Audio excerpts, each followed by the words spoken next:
So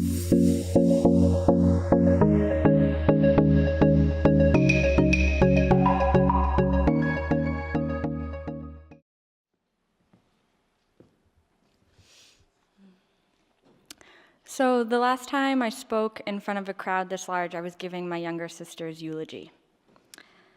We lost her 3 years ago on New Year's Day. She took her own life in the house I grew up in, and it was completely unexpected.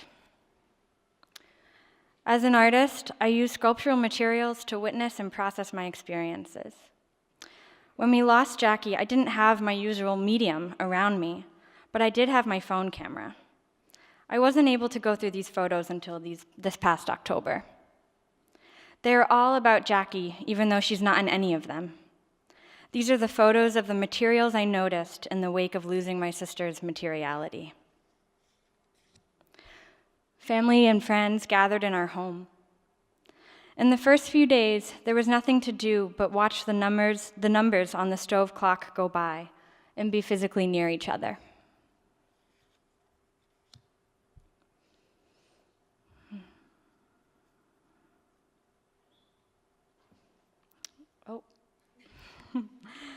Funeral flowers arrived and funeral flowers left, all with particular plastic words on them: sister, daughter, friend, granddaughter.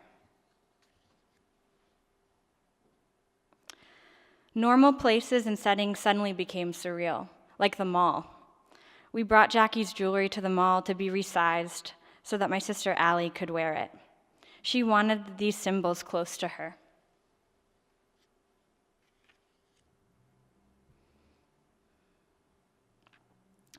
Other people needed the material symbol of a card to mark the loss. They accumulated in a large pile on our dining room table. It became a sculptural monument of support from people who could not be physically present. My parents sat down to do the physical task of emptying the envelopes. This is my grandpa sitting and talking with me, trying to wrap his mind around what had happened. I sewed and drank wine while I listened in order to do the same. The threads and the fabric were very helpful.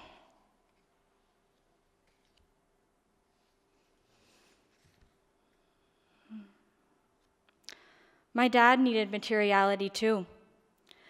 He polished Jackie's boots so they were like new. They were ready for my younger sister Allie to wear them now.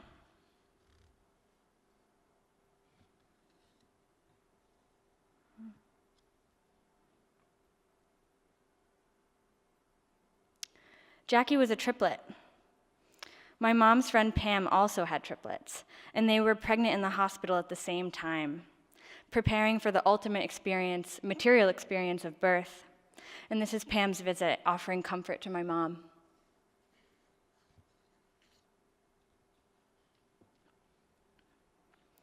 During this time, everybody asked me what I needed. I couldn't think of many things other than asking for canvas stretchers, veggies instead of the stacks of lasagna piling up in our kitchen, and a nightlight if I was going to sleep in that house.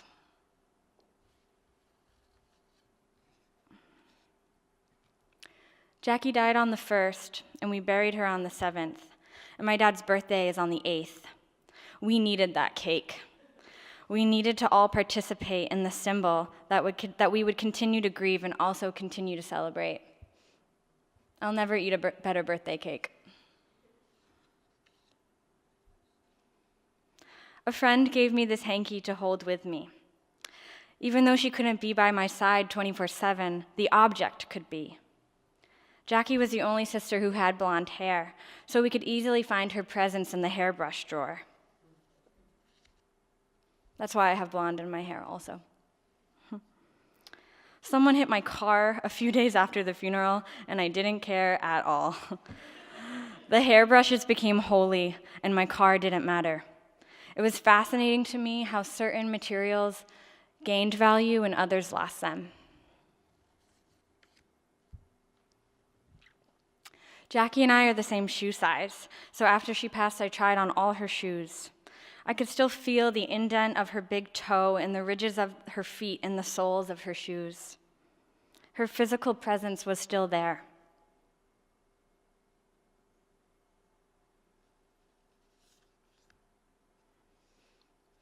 I saw this sign on my younger sister Allie's college campus when we were bringing her back to school.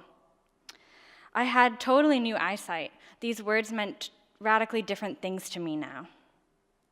The mundane became profound.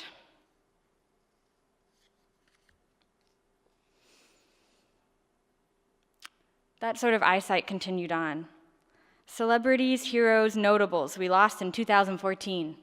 I was shocked that Jackie wasn't on the cover. Even the ATM was talking to me about loss. Would you like more time?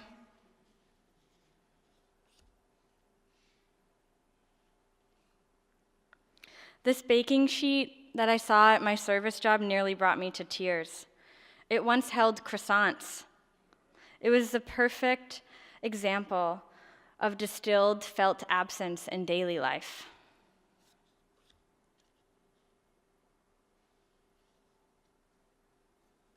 So materials continued to help me. The closeout sale at AC Moore in my hometown was a strange salvation experience for me. So was sewing sculptures in the back of my lecture hall classes during college in order to graduate that last semester.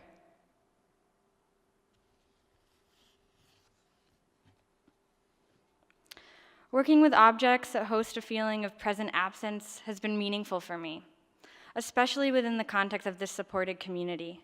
Many of the objects in my sculptures are gifts from friends, similar to the cards or the hanky. They are monuments of presence. My favorite part about this work is the shadows that were cast on the wall. So the project I'm working on now at the generator is cutting out my shadow shapes. I'm memorializing them and honoring them and returning them to their materiality. Jackie's absence is a material I'll be working with for my whole life. I'll always wish she was still with me in her first material form.